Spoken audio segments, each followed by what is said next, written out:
Primero los británicos y después los alemanes prepararon distintas operaciones militares, tanto ofensivas como defensivas, en la península ibérica, aunque los principales objetivos eran los archipiélagos españoles y portugueses, y sobre todo Gibraltar.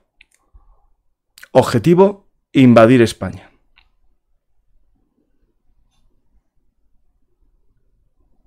Hola amantes de la historia, soy Francisco Arzacampa y esto es Velum Artis Historia Militar, el lugar de encuentro para nosotros los apasionados de la historia. Hoy viajamos a la Segunda Guerra Mundial, pero vamos a ir a España, un país no beligerante pero que tuvo mucho que ver en este conflicto. Hoy, gracias a un nuevo amigo del canal, Pablo Cuevas, vamos a intentar conocer los distintos planes de invasión de la península ibérica, especialmente de España, por lo tanto también de las Islas Canarias, Baleares y algunos territorios africanos españoles. Comenzamos este viaje y si os gusta, ya sabéis, dar a me gusta, dejar un comentario y también suscribiros al canal. Gracias y empezamos.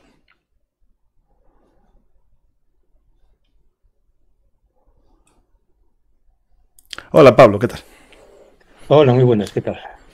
Volvemos a viajar a la Segunda Guerra Mundial, yo como apasionado y tú como historiador. Ya estuviste en Holanda, ¿no? En la zona de Amberes, en otro de tus libros, y hoy toca Objetivo: invadir España, tu nuevo libro publicado por Esfera de los Libros. Pues sí, y de nuevo el tema real, más que operaciones militares y movimiento de tropas, es lo que es la cocina de la guerra, o sea, lo que es la logística, la importancia que tienen las líneas de aprovisionamiento y las líneas de suministros para poder llevar a cabo una guerra en un mundo moderno como era 1940. Esto ya se había visto durante el siglo XIX. Bueno, de hecho, la verdad es que se ven todas las guerras, ¿para qué nos vamos a engañar? O sea, en el Neolítico, si no tenías acceso a las piedras, pues pocas hachas podías hacer, pero según se va sofisticando nuestra cultura material, también se va sofisticando, se van necesitando más medios materiales y y las líneas de abastecimiento son más complejas y más necesarias. Porque un soldado napoleónico, por ejemplo, podía llevar 50 cartuchos más o menos en el macuto, podía más o menos comer de lo que le daba la tierra, del que podía coger o pagar, vamos, también a los campesinos, pero en 1914 ya eso era imposible. O sea, ya el consumo que se hace de comida y sobre todo, de munición y de todo lo que necesita un soldado, que no solamente comida y munición, evidentemente, toda la estructura de mando, todas las comunicaciones entre distintos frentes y tal, ya hacen que ese tipo de guerra a la napoleónica, digamos, sea imposible. Y en ese aspecto, pues España, pues realmente fue también importante durante la Gran Guerra, aunque tampoco intervinimos, y también hubo, digamos, oportunidades o celadas o algún intento, tanto por políticos españoles como por políticos de fuera, de que España interviniera durante la Gran Guerra. Y en la Segunda Guerra Mundial, pues digamos, pasó lo mismo. Lo que pasa, digamos, también es que el régimen era completamente distinto y las simpatías del gobierno español de ese momento, pues también eran completamente distintas. Claro, hay que partir de que estamos justo tras el final de la Guerra Civil Española y el gobierno, el Estado de Franco, ¿no? Era claramente en este momento, en esta fase de la guerra inicial, a favor, beligerante, pero bueno, bastante inclinado, ¿no? Al bando del eje, tanto al italiano como al alemán, y eso hay que tenerlo en cuenta por los posibles planes aliados. Y también la mera presencia del Reino Unido en Gibraltar también hizo que España fuese interesante para los alemanes, ¿no? Exacto. Todo eso, ser la puerta de entrada del Mediterráneo. Creo que también la importancia estratégica de las Canarias en la lucha por el control del Océano Atlántico, en la guerra total en el mar, ¿no? Todo eso va configurando a España como un lugar interesante.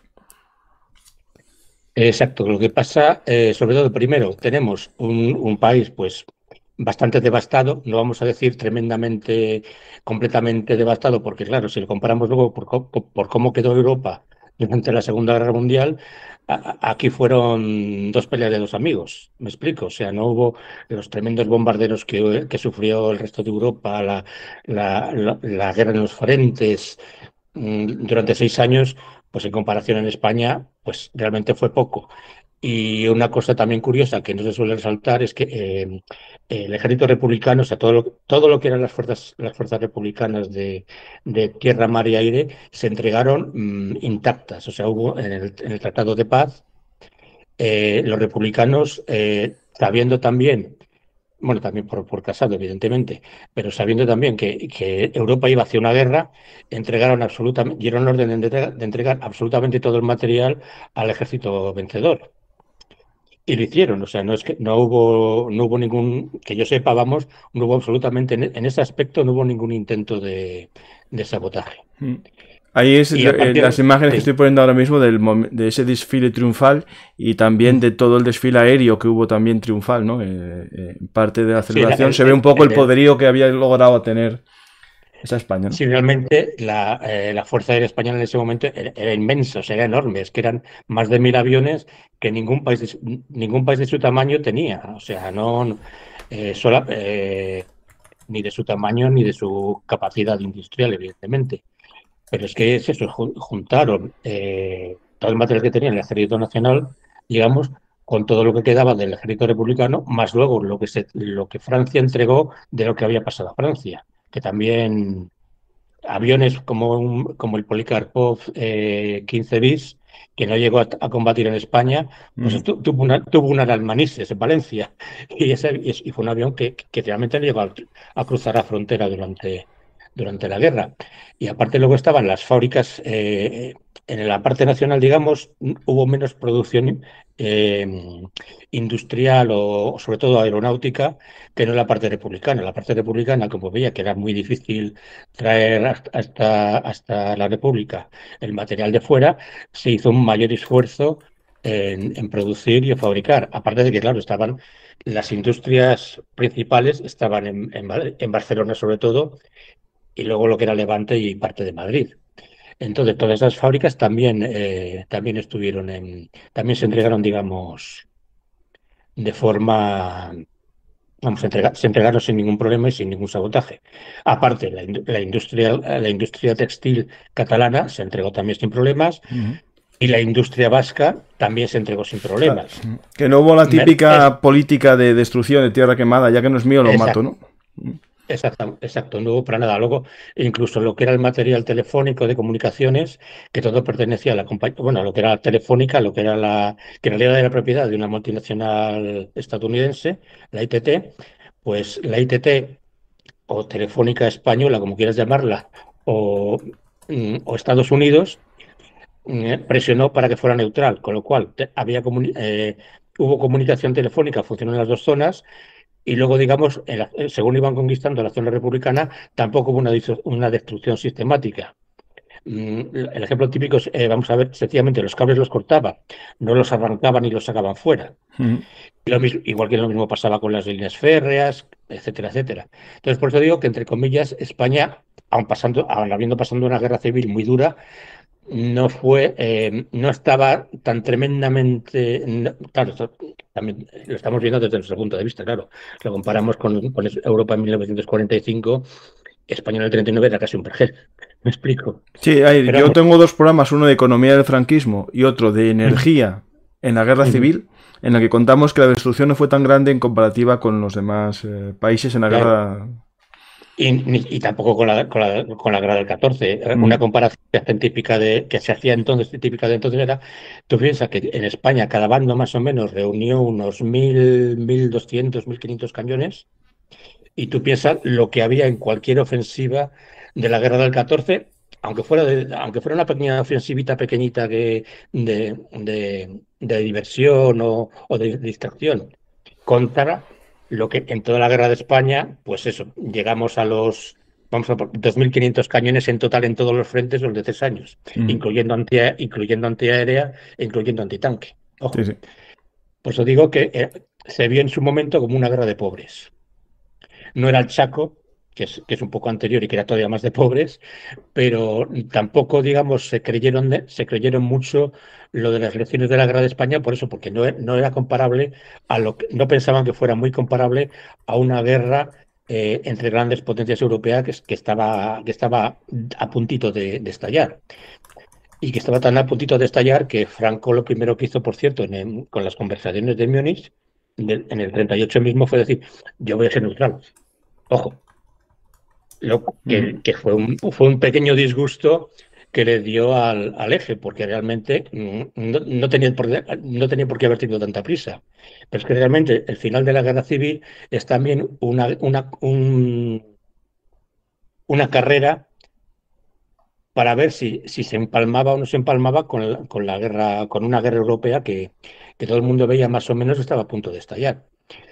Y de todas formas, claro, ahora sí, también hay que decir una cosa, o sea, España se proclama neutral, es Italia la que se proclama no beligerante, que esa parte es una mención suya de eso de la no beligerancia, que no existía en el derecho internacional, pero digamos también, todos son conscientes, o sea, al margen del lenguaje diplomático, que evidentemente que el gobierno español estaba ideológica y sentimentalmente con el eje. Pero también había otra cosa que es la geografía. La geografía mandaba, evidentemente. O sea, España no tenía comunicaciones con Alemania.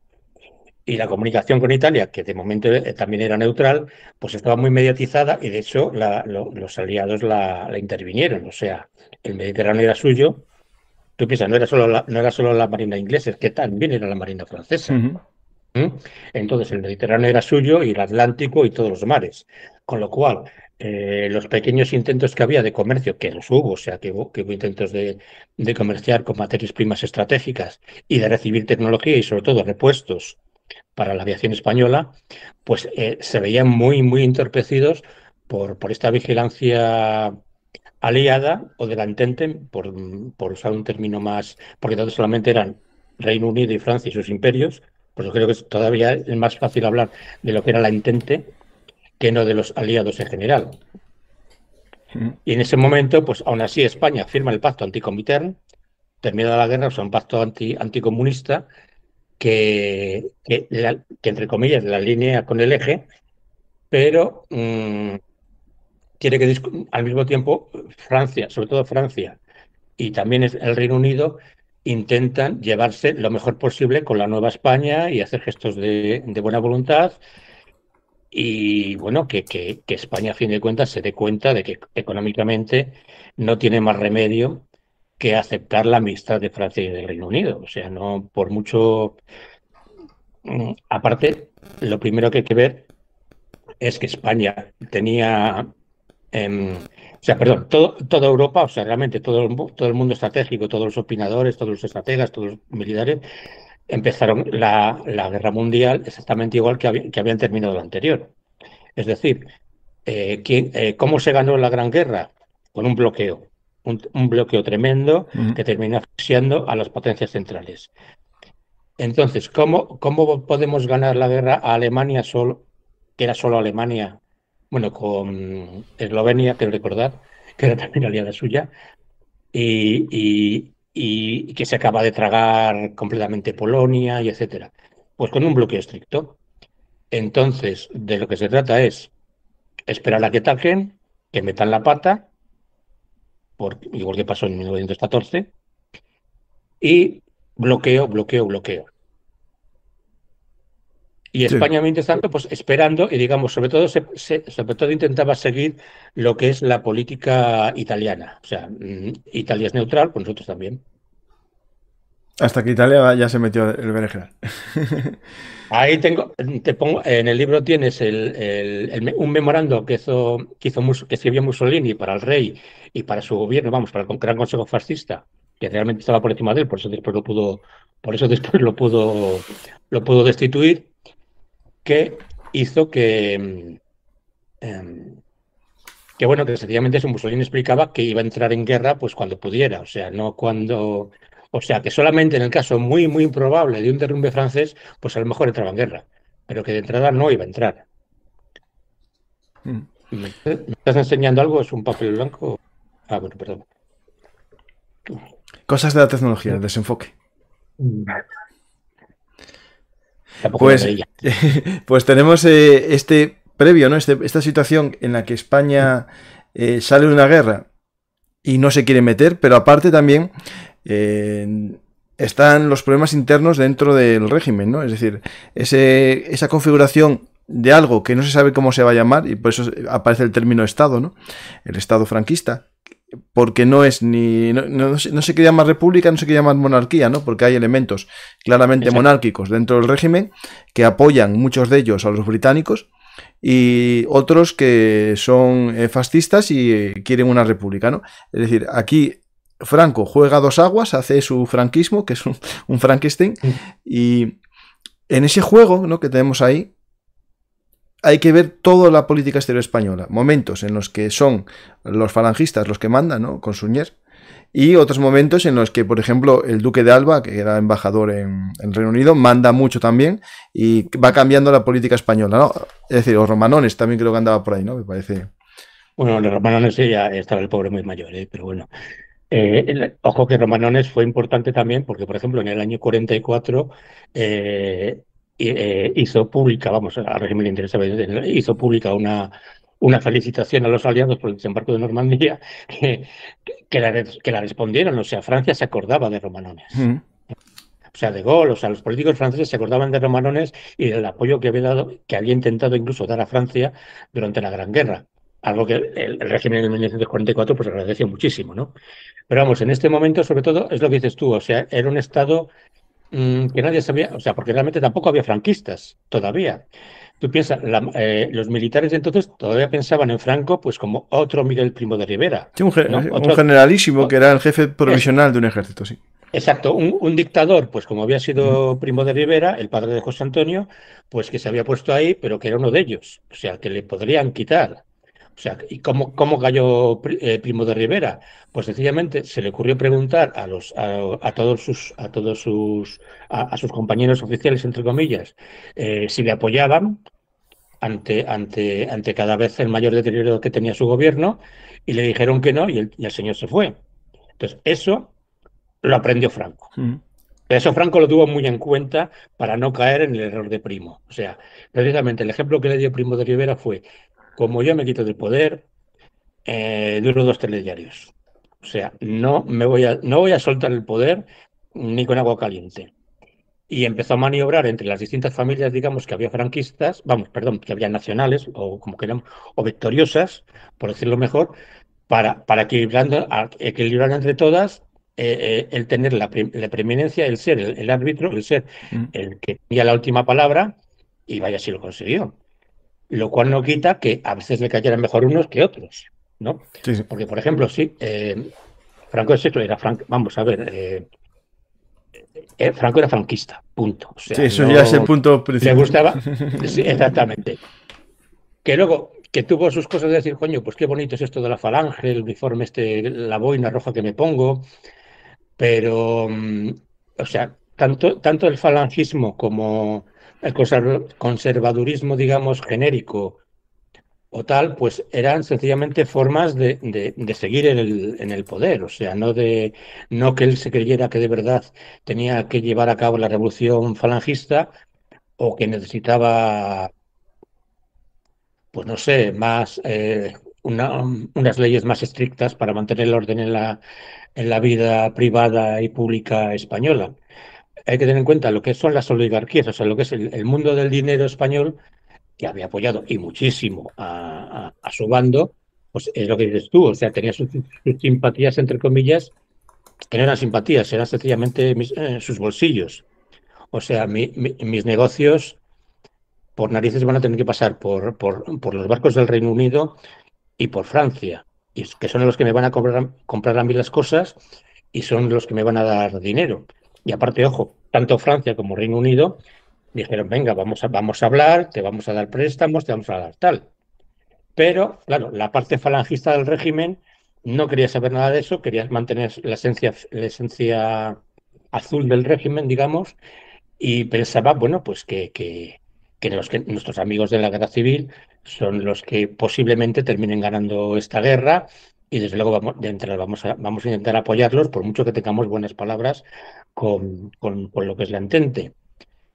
Y de ahí, por ejemplo, pues ya te digo, o sea, tú piensas, desde que se empieza la guerra en septiembre, perdón, bueno, casi mejor dicho, desde que en marzo más, bueno, no, vamos a ver, desde febrero del 39, que empiezan los aliados a intentar negociar con la Nueva España, a reconocerla diplomáticamente, etcétera, etcétera, desde febrero del 39 hasta abril de 1940, Mm. no hay forma de que firmen unos tratados comerciales con el Reino Unido y con Francia para normalizar la situación y para empezar para recibir unos préstamos y para empezar a recibir, a vender y a comprar material, vamos, para reconstruir la economía. O sea, hasta ese punto, digamos, la economía estaba supeditada a la política de ser favorables a lo que era Alemania, o sea, no era todavía el eje, o sea, bueno, el eje existía, vamos, Mm. pero prefiero, el único país que estaba en guerra era Alemania contra Francia, Reino Unido y sus imperios. Sí, hasta que Italia hace su aventura por el sur Exactamente. de Francia. Tenemos este momento, pero claro, comienza una guerra en la que hay unos bandos claramente marcados, ¿no? Pero hay unos países que tampoco están muy interesados en esta guerra, ¿no? Por ejemplo, tenemos el caso, por ejemplo, de Finlandia, el caso de Noruega, que tienen ciertas simpatías, pero tampoco son marcados en un bando, ¿no? A Finlandia, por un lado, le ataca la Unión Soviética y, Ujú. bueno, tiene ese ánimo de recuperar los territorios y se une posteriormente a los alemanes en una guerra, pero solo en una guerra contra el bando soviético y no contra el resto de aliados, ¿no? Y Noruega, que es el ejemplo que podemos poner que pudo dar más miedo a España, Ujú. eh, lo ataca preventivamente Alemania porque pensaba que se iba a unir o dejar o ser invadido, mejor dicho, por los británicos. Es la excusa que pone siempre en los libros de historia, digamos que es lo que Alemania decía, ¿no? Como le van a invadir los británicos, le invado yo antes, ¿no? Pues España pudo pensar algo parecido, ¿no? Es decir, esa ocupación de Noruega puede ser el despertador de España. Pues sí, piensa primero, bueno, el gran problema de Noruega y de Dinamarca y de Suecia de entrada fue Finlandia. O sea, cuando Finlandia entra en guerra, vamos, entra en guerra entre comillas, porque es guerra solo contra la URSS, es otra guerra paralela, o sea, realmente no tiene que ver con el conflicto que tienen Francia y Reino Unido contra Alemania, son otros dos países. Lo que pasa es que realmente estaba dentro del pacto Molotov-Ribbentrop. O sea, Alemania había pactado con la URSS tanto el reparto de Polonia como la entrega de Estonia, Letonia y Lituania, que eran países completamente independientes hasta ese momento, como también lo que era la Besarabia rumana, como lo que era también, y como lo que era también Finlandia.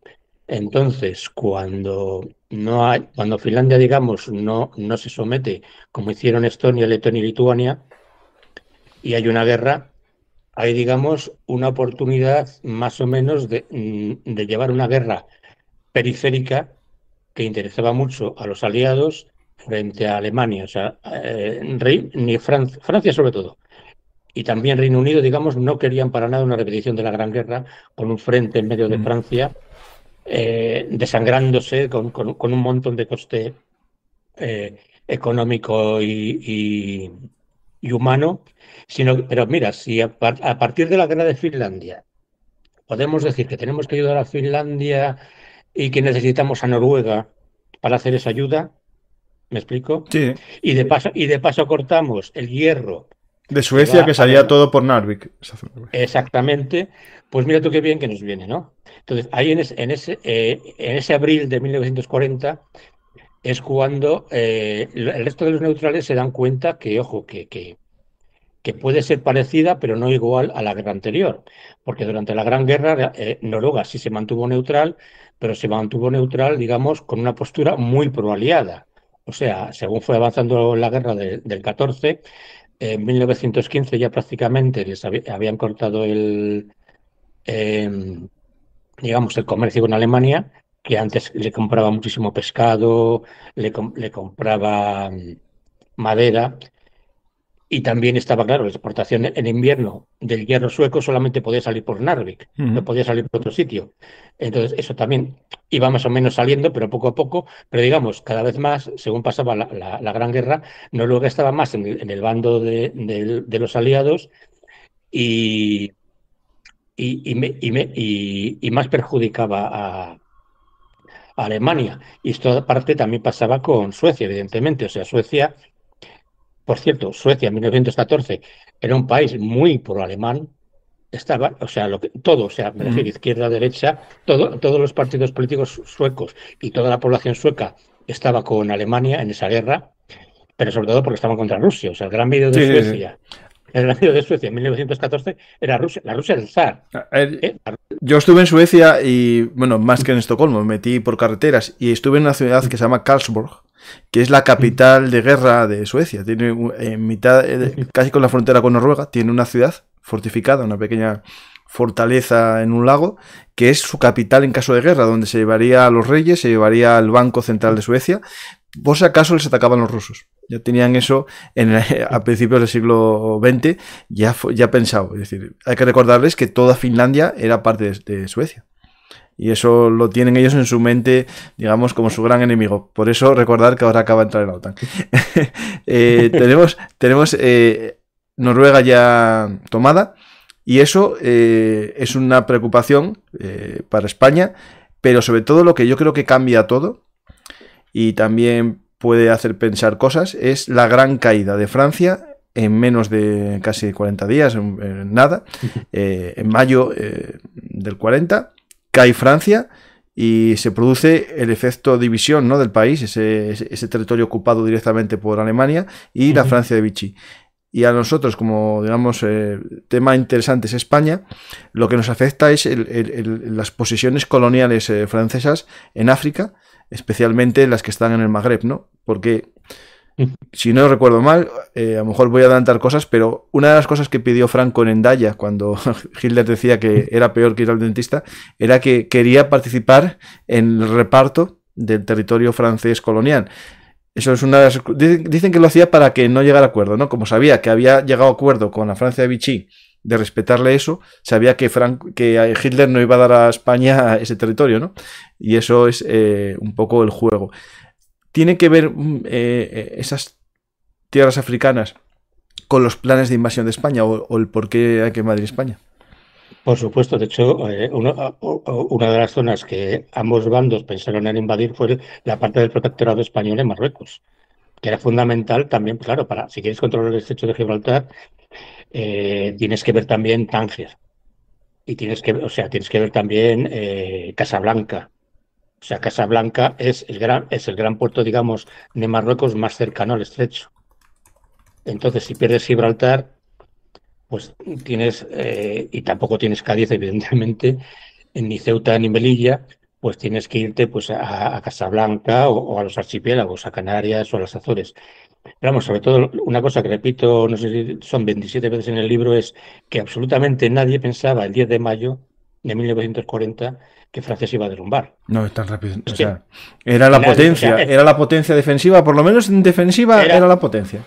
era el mayor ejército del Sí, mundo. sí. Para el ejército alemán, seguía pensando que Francia tenía el mejor ejército del mundo todavía. Mm. Y es que, ya te digo, es que ni siquiera Hitler, con lo megalomaníaco que era, con la superioridad de la raza alemana, con todo lo que... Jamás no se había esperado ni él, ni ninguno de sus mariscales, ni el más fanático nazi, esperaba que Francia se fuera a hacer así, plof, y se cayera, y fuera una victoria tan tremendamente absoluta, que de hecho pensaron incluso que esto era una trampa, o sea, que es imposible que estemos penetrando tanto, a ver si hay una trampa y nos van a embolsar a todos aquí en el interior de Francia. Entonces, como ese derrumbe no lo esperaba nadie, toda la planificación de la guerra que habían estado haciendo ambos estados mayores, o sea, ambos bandos, también se derrumbó como un castillo de naipes. Y sobre todo Alemania se quedó con que no sabía qué hacer. Claro, porque no había pensado que Francia, nunca jamás, ni los sueños mm, más fantasiosos, había pensado que Francia se iba a caer. Que también, hombre, estoy un poco exagerando porque Francia realmente luego en junio tuvo una defensa bastante dura. O sea, hubo más bajas alemanas en la segunda ofensiva, en el Plan Rojo Mm. de junio de 1940, que no en mayo que no el 10 de mayo, 10, 15, 20 de mayo de 1940, cuando reanudaron la ofensiva. Lo que pasa es que Francia ya estaba muy debilitada pero de hecho Francia no había perdido, entre comillas, la esperanza de hacer otro Verdún. Claro, O digamos sea que la lucha de la frontera fue peor para Francia, pero en el interior los combates fueron más duros. Bueno, también es cierto que por la línea de suministros alemana más debilitada, la ampliación del eje de combate. Claro. sí, pero sobre todo Francia había perdido, lo mejor del ejército francés había quedado destruido. Sí, sí. O sea, eso era lo que tenían delante de Bélgica, que fue lo que fue embolsado y lo que quedó destruido. Y aparte también, pues el Reino Unido, por mucho, hizo gestos políticos de seguir apoyando a Francia, pero realmente se veía que, claro, lo primero para el Reino Unido era su seguridad, no era la seguridad de Francia. Entonces, también ahí eso también ayudó un poquito a engañar a los alemanes en cuanto a lo que pensaban, que la Fuerza Aérea inglesa, la RAF, estaba prácticamente destruida, que pensaban que no iban a poder resistir en la isla, porque pensaban, pues eso, tal como hemos barrido en Francia, a las escuadrillas inglesas, aparte de las francesas, pues esto, hombre, va a ser difícil cruzar el Canal de la Mancha, pero en el plano aéreo seguramente no tendremos problema. Y sobre todo hay lo que es la gran indecisión del verano del 40 sobre qué narices, cómo narices qué podemos hacer para que Reino Unido se rinda. Porque de entrada piensan que, bueno, igual que lo primero, que con Francia se firma un armisticio que ya costó, entre comillas, que se firmara ese armisticio, porque lo que peor le podía pasar a Alemania en ese momento era que Francia no quisiera un armisticio, que siguiera en guerra desde África, porque tampoco Alemania tenía Claro, ninguna. claro. Alemania no tenía forma de atacar a Francia en África. Y ni siquiera, y la verdad es que tampoco, aunque Italia ya entró en guerra, el 10 de junio, realmente tampoco tenía forma de atacar a Francia desde Libia. Tú piensas, los puertos que tiene Libia, Tobruk y Benghazi, y los puertos que tenían Francia y Reino Unido en África. O sea, a Italia le iban a barrer inmediatamente de África, y dime tú quién narices pasa a combatir a esta gran superpotencia que es todo el imperio colonial francés más el del Reino Unido. ¿Y qué pasó en medio? Pues hombre, pues que Francia vio que la guerra estaba perdida y después de una discusión bastante peliaguda, vamos a entrar en detalles, pues se decidió eso, un armisticio, pero no un armisticio, que ojo, el armisticio es como, igual que el que firmó Alemania en su momento. O sea, es un armisticio. O sea, un paro un paro en la conflictividad, o sea, Sí, sí, joder, que no es el fin de la guerra, sino un exacto, alto fuego. eso es un alto al fuego, no es un final de la guerra, es simplemente un alto al fuego. Entonces, mientras hay un alto al fuego, no hay un tratado definitivo de paz.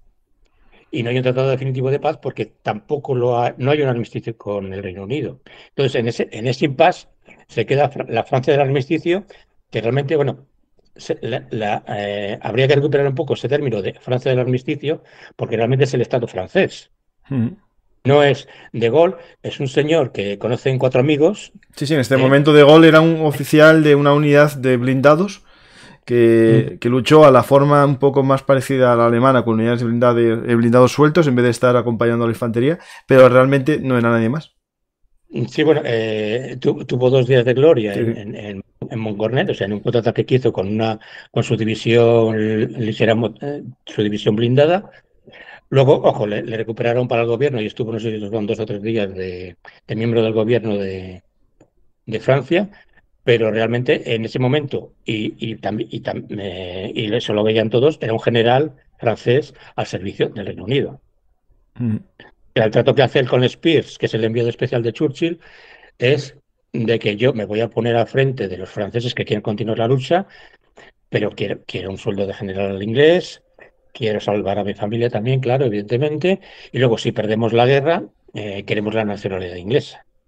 Esto, claro, evidentemente, en las memorias de De Gaulle no lo vas a encontrar, No, ¿eh? no, igual que en la de muchos colaboracionistas que cambiaron después su biografía. En Francia es bastante frecuente esta historia. Sí, bueno, pero ojo, ojo también, aquí quiero ver también el paralelismo, porque también los colaboracionistas de Alemania, cuando ven las cosas que van mal, también piden lo mismo, No, piden no, que sí, que sí, que sí, que sí.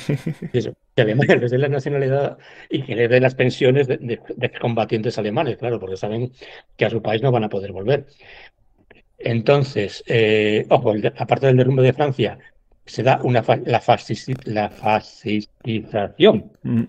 de Francia, que es un proceso interno, o sea, ahí no es que haya agentes alemanes, no, no. Francia, digamos, la Francia democrática de la Tercera República, se autoinmola y piensa que es necesario una dictadura encarnada en el maravilloso Mariscal Pétain para reconstruir Francia y para negociar con los alemanes, pues oye, igual que los Alemania en 1918 la obligaron, entre comillas, a hacerse democrática Mm. para negociar con Estados Unidos, pues Francia en ese momento decide que lo mejor para negociar con una dictadura fascista es ser ellos una dictadura fascista, Sí, pero bueno, sin presión.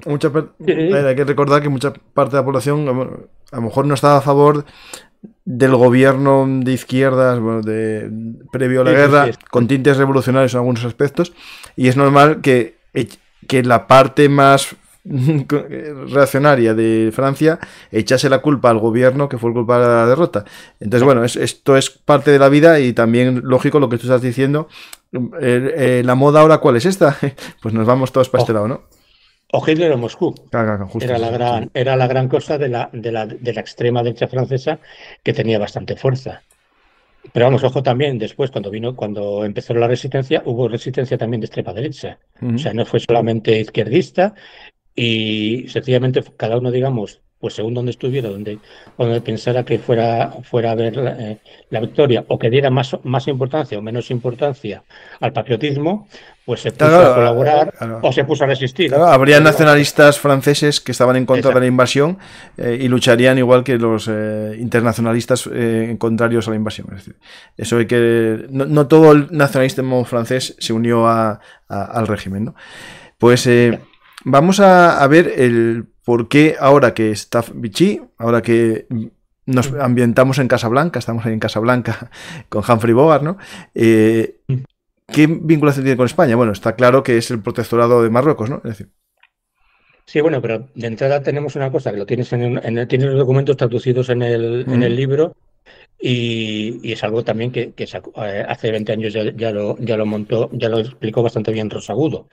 La primera gran tentación, España, antes de que se llegue justo en los días entre los días en que Italia declara la guerra y se firma el armisticio, España, o sea, Franco, manda al general Vigón, que era algo así, era el sí. vice, se puede decir que era el vicegeneralísimo, realmente, porque era el ministro, el que coordinaba a los ministros de Tierra, Mar y Aire, o sea, de los tres ministerios, los tres ministros militares le reportaban a él, lo manda a Francia. Bueno, realmente está en ese momento Hitler en Bélgica, en el castillo de Agoz, lo manda para ofrecer la entrada de España en guerra a cambio de Marruecos, Mm. evidentemente.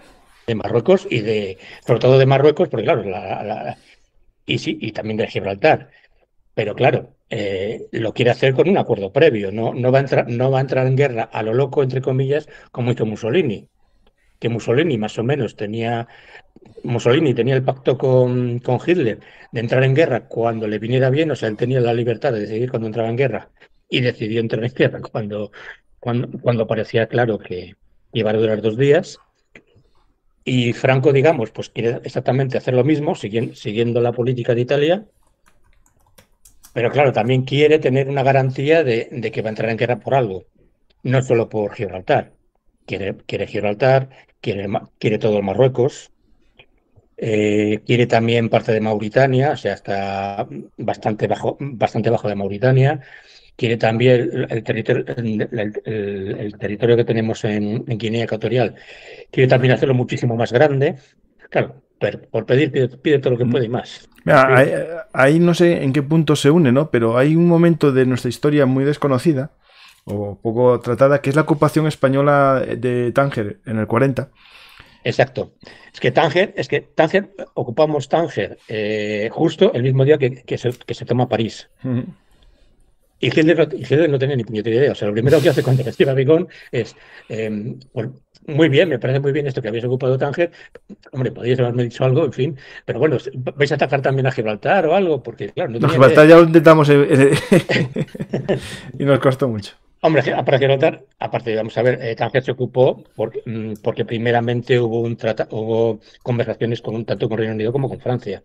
O sea, el tema de Tánger da para muchísimo porque fue un tema, digamos, de toda la primera mitad del siglo XX español, las reivindicaciones españolas sobre Tánger, sobre todo porque lo que era el protectorado español de Marruecos, digamos, valía menos que Tánger, para que nos expliquemos. Ujú. O sea, Tánger era una ciudad de verdad, era un puerto internacional, entonces era el puerto principal de Marruecos, de lo que era el sultanato de Marruecos, que después fue reino, entonces todavía era el sultanato, y era, digamos, la parte más rica que había en la única parte, digamos, que merecía la pena ocupar de todo ese pedregal del norte del Rif y de Yebala.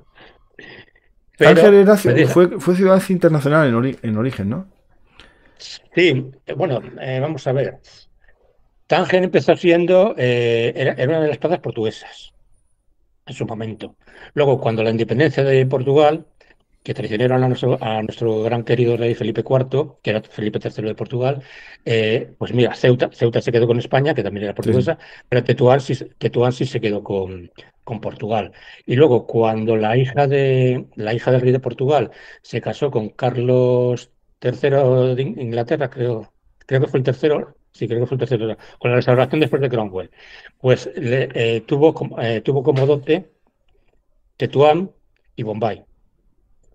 Los ingleses en el siglo XVII y XVIII, pues oye, lo de Bombay les salió bastante bien, pero lo de Tetuán no hubo forma. O sea, Tetuán lo terminaron abandonando, volvió a ser territorio del sultán de Marruecos, y lo que pasa que, igual que estaba, ¿cómo se llama?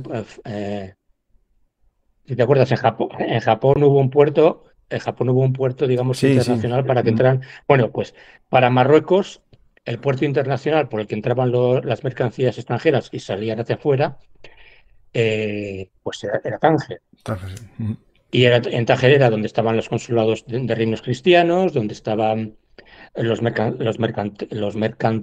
mercaderes cristianos, y empezó a tener mucha importancia, sobre todo a partir de la guerra de Crimea, que fue también una gran guerra, una pequeña gran guerra mundial, en la cual, pues, lo que eran las materias primas, o sea, sobre todo Mm. trigo, pieles, etcétera, de la época, pues interesaba mucho, y Marruecos empezó a meterse en el mundo internacional atlántico por esa vía a partir de tratados con Inglaterra, menos Francia y menos aún España. O sea, en ese momento, tú piensas en España a mediados del 19, pues Ceuta y Melilla tenías que mandar las verduras desde España, mientras, porque no había ningún comercio con el resto con Marruecos, mientras que por Tánger estaba haciéndose una ciudad rica Mm. y tremendamente, empezaba a ser la ciudad más rica de todo Marruecos, claro, evidentemente, por este comercio.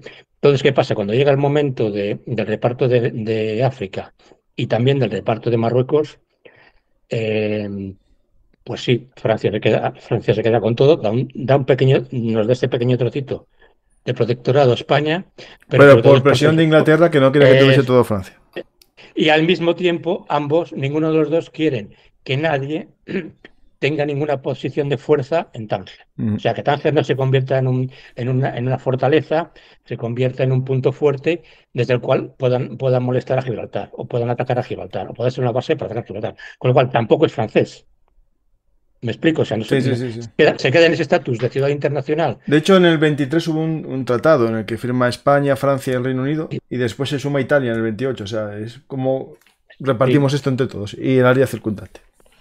Por sí, eso ahí lo entiendo, claro, que curioso. entiendo que España lo haya tomado. Dicen, esto están en guerra todos y esto no Claro. quiero que esté en guerra. Pues para mí. El gran problema, claro, en ese momento Tánger, evidentemente, no tiene, solamente tiene policías, no tiene ninguna fortificación, no tiene nada. Al entrar Italia en guerra, está el peligro de que Italia de repente dé un golpe de mano y se apodere de la ciudad. y dime tú luego, justo en ese momento, claro, están retrocediendo franceses y ingleses por toda, se están retrocediendo, o sea, eso, justo están a punto de tomar París los alemanes, pues digamos, España negocia más o menos que ellos ocupan Tánger para garantizar de que nadie más ocupe Tánger.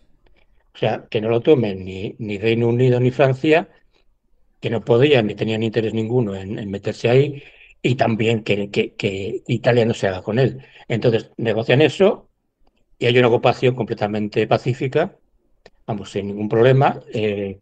Cuando, digamos, el que mandaba en Tánger, sí, había una ciudad internacional de lo que quieras, pero realmente mandaba a Francia. Ujú. O sea, entre comillas, o sea, igual que nosotros teníamos un jalifa en el protectorado español, pues ellos tenían un mendub, Ujú. que era una figura, era un primo del sultán, que hacía como de sultán, pero que...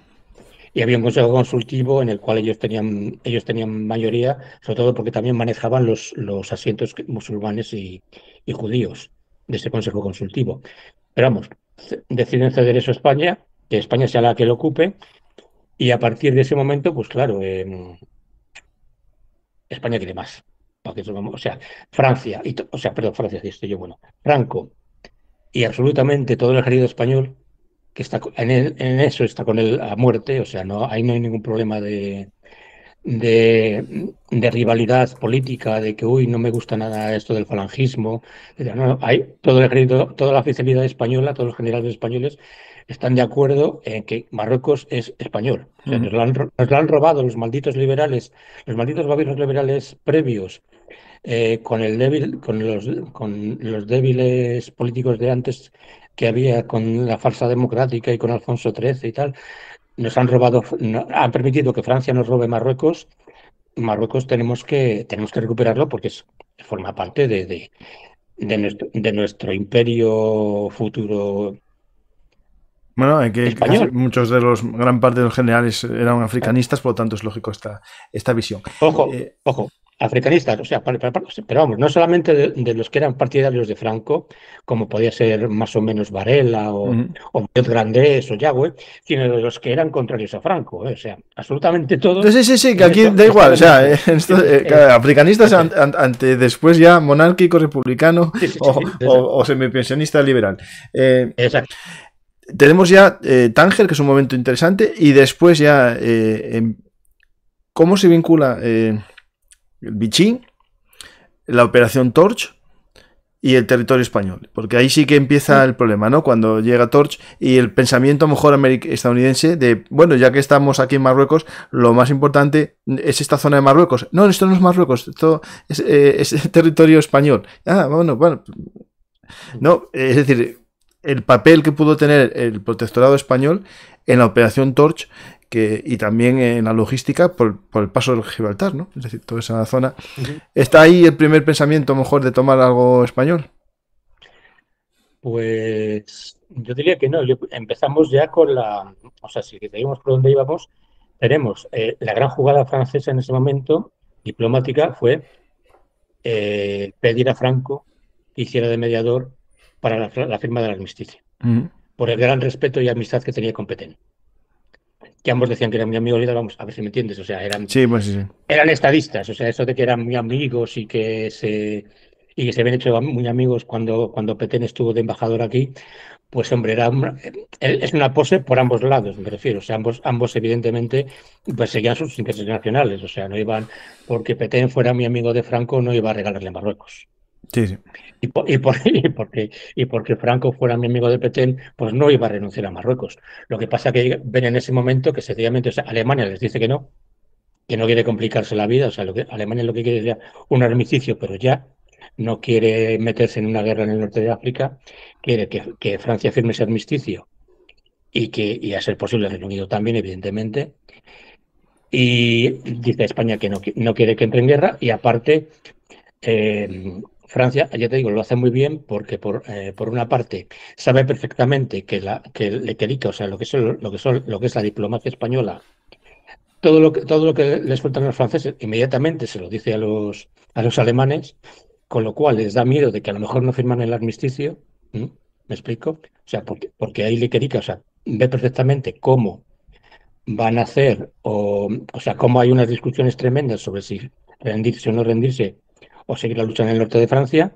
Y por otro lado, eso, al jugar la baza diplomática, decir, hombre, ¿cómo un caballero español va a atacar a Francia por la espalda cuando le está pidiendo que le ayude a firmar la paz con Alemania? Ujú.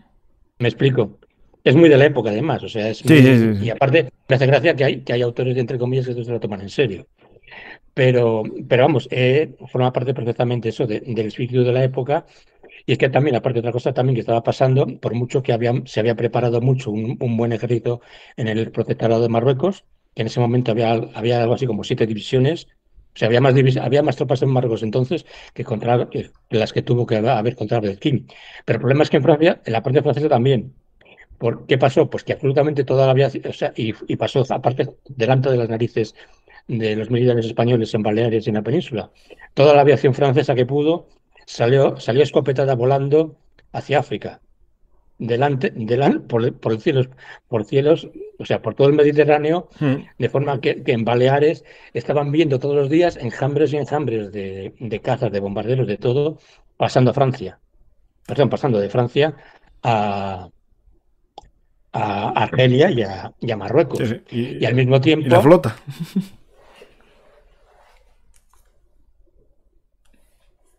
ojo también que las fuerzas que no había inspirado para nada, te has congelado, ¿eh? No, no, y tú Ah, también. perdón, ya está. Ya está. Francia no tenía para nada, perdón.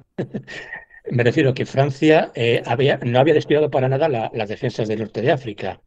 No hubo un vacío, no es que se vaciara ante la ofensiva del 10 de mayo, perdón, ya desde el 3 de septiembre, digamos del 39, Francia empezó a mandar tropas, las mejores tropas africanas de Marruecos, de Argelia y los senegaleses, evidentemente, que era también una gran potencia demográfica de guerreros para Francia, empezó a mandarlos a Francia. Pero eso no significa que el África del Norte se quedara vacía, ni Mm. mucho menos, porque de hecho había más soldados en Marruecos franceses en junio del 40 que en septiembre del 39.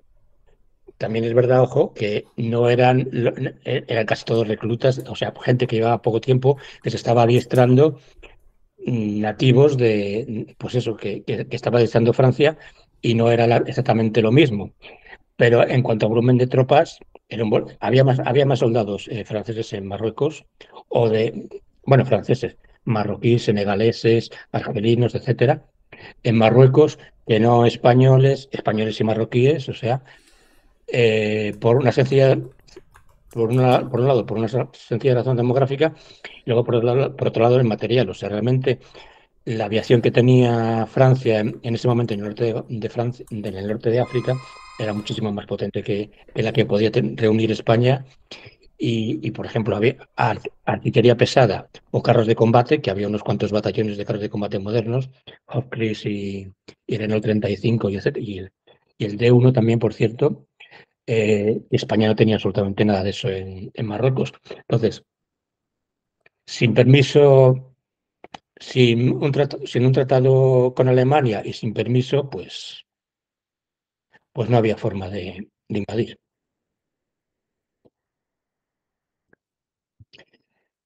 Entonces, a partir de ese momento, el gran problema que tiene Alemania es, bueno, se me ha rendido Francia, no se me rinde el Reino Unido, no hay forma, no consigo durante todo el verano eh, someter a la isla de Gran Bretaña a una invasión, entonces, ¿cómo puedo seguir? O sea, ¿qué tengo que hacer? Entonces ahí se da la gran discusión del verano del 40, ya antes incluso de que se desestimara León Marino, la invasión del Reino Unido, de por dónde moverse, qué hacer para continuar la guerra. Entonces, el Reino Unido continúa en guerra y puede hacerlo con su marina y siendo una isla de forma indefinida. O nos pasamos 20 años intentando construir una flota, o ya me dirás tú cómo hacemos para obligarles de que se rindan. Entonces, la única forma de lograrlo es quitar la esperanza al Reino Unido de continuar la guerra.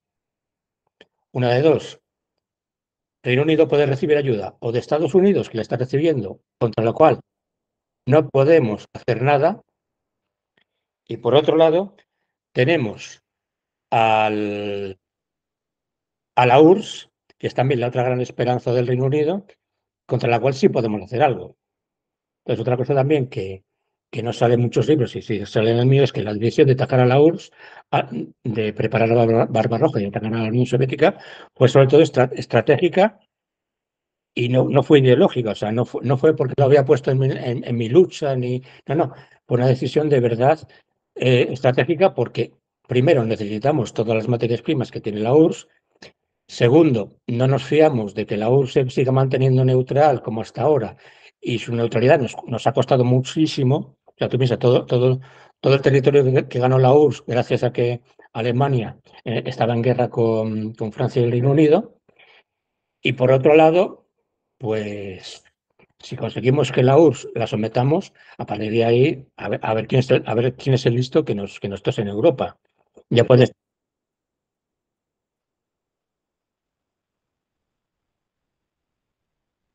Claro, evidentemente era un temor continuo. O sea, la URSS había demostrado en Finlandia que tenía un ejército pésimo, o sea, que estaba muy mal preparado, pero que evidentemente estaba aprendiendo y evidentemente de ese error tendría que estar aprendiendo y tenía que estar reforzándose. Y aparte exacto. Y aviones no te digo. Y, o sea, es que era el, el- el volumen del ejército rojo de la URSS del pueblo, de los obreros y los campesinos soviéticos, que sencillamente era inmenso. Lo que pasa que también, ojo, que al mismo tiempo, previamente por la guerra de Finlandia, se le despreciaba bastante. O sea, los planificadores alemanes, por mucho que después en la posguerra dijeran, no, nosotros avisamos a Hitler que no había que atacar a la URSS, que era. No, no. En este momento todos están de acuerdo con Hitler en que lo mejor que se puede hacer es atacar a la URSS y conquistar todas esas materias primas que tiene, sobre todo el petróleo, bueno, petróleo y todo. O sea, lo fundamental en ese momento es Ucrania, que Ucrania ya había servido de mucho a Alemania cuando la había ocupado durante la Gran Guerra. Eso era lo mejor que se podía hacer y sobre todo, el ejército soviético se consideraba que era peor incluso que el del zar. Me explico, o sea, el ejército rojo, perdón, el ejército del zar en el año 14, dentro de lo que cabe, pues no había sido no había, bueno, al final había perdido la grieta, pero vamos, no había hecho el papelón que había hecho la Unión Soviética en Finlandia, ¿no? Entonces, se esperaba un ejército enorme, pero mucho peor, y que en un verano o así, pues más o menos habrían terminado con la URSS. Pero claro, había que esperar hasta el verano. ¿Qué hacemos hasta el verano? Pues la estrategia periférica, evidentemente. O sea, pues vamos a atacar al Imperio inglés por donde sea. Vamos a intentar convencer a la URSS, por cierto, para que ataquen al Reino Unido. Porque, oye, Persia, pues podéis quedar con Persia. Ahí la URSS no quiso entrar.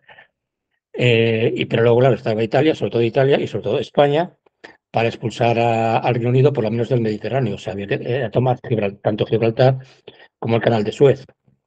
Ojo, que una cosa que a mí por lo menos me hizo gracia cuando lo vi fue que realmente una cosa, por mucho que se negociara con que era necesario para cortar el Mediterráneo, desde la entrada en guerra de Italia, el Mediterráneo estaba cortado para los ingleses. Claro, exactamente. O sea,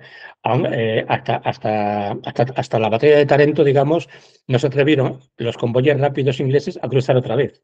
¿Me explico? O sea, el Mediterráneo estaba realmente cortado. No hace-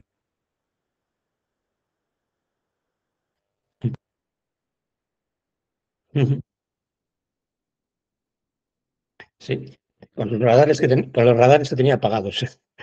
Por ejemplo.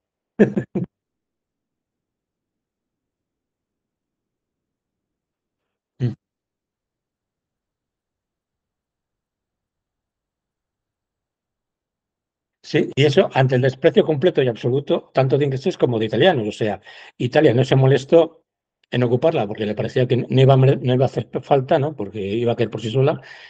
Y el Reino Unido, pues de entrada no pensó en reforzarla ni nada, porque digo, es que la van a tocar, la van a ocupar enseguida.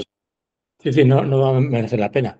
Entonces, ahí la importancia, ahí también Gibraltar gana más importancia porque es la base, Gibraltar es la base avanzada que hay para llevar suministros a Malta. No hay otro camino para llevar suministros a Malta.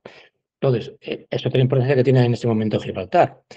Y el gran temor que tiene en ese momento en decisión del verano del 40 es Bueno, y si, jolín, lo más seguro, o sea, lo que era lógico y normal, digamos, entre comillas, era que España entrara en guerra con Alemania, por a poca presión que haga Alemania, pues evidentemente España dirá que sí y perderemos Gibraltar. Gibraltar también se daba por perdido desde el principio. O sea, bueno, desde el principio del siglo XX, digamos, Gibraltar se veía que ante un ataque terrestre era imposible de defender. O sea, la artillería que había en Gibraltar era de 1907, 1908. Lo único, habían puesto pues, sí, un montón de cañones antiaéreos, pero lo que era la artillería principal se había quedado en ese momento. Y entonces lo primero que hacen los ingleses es planificar, bueno, si perdemos Gibraltar, ¿qué hacemos? Pues lo primero que planificaron fue, pues ocupamos las Azores. ¿Por qué las Azores? Aunque y son de un aliado, ¿no? Es de un aliado suyo y que sigue siendo neutral. Sí, sí, sí, sí.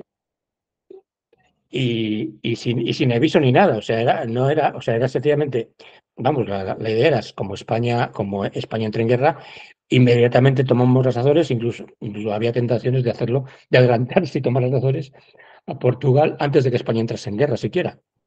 ¿Por qué las Azores? Porque era más fácil que no las Canarias. O sea, lo primero son las Azores porque están menos protegidas que no las Canarias. Las Baleares se desechan enseguida porque no valen, o sea, para lo que quiere el Reino Unido no le sirven.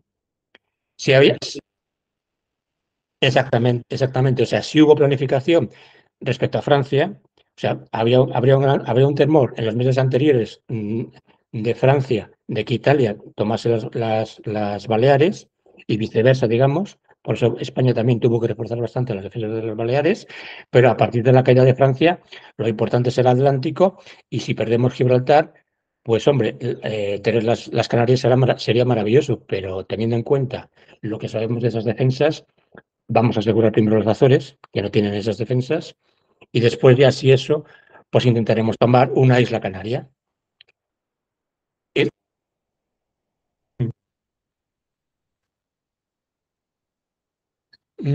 Muy bueno.